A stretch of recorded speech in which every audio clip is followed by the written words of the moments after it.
In this video, let's talk about how to use the Chase Amazon Prime card benefits. So if you have the Amazon Prime card linked with your Chase account, there are multiple ways on how you can use it. The most effective way, or the way that most people use it, is for redeeming points for cashbacks. So if you have tons of points added into your card that you've added in, you can easily use it for cashbacks. So you can either directly deposit it into one of your accounts within Chase, or you can also use it for daily access.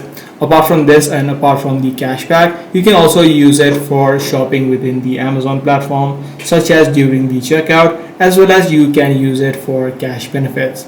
So whenever you are purchasing items such as Whole Foods, or as well as from the Amazon Fresh section, you should be able to get 5 to 10% off, or you should be able to get a cashback. So these are the few features that you can use with the Chase Amazon Prime card benefits. I do hope this video was helpful to you. Be sure to subscribe. I'm going to see you in the next one.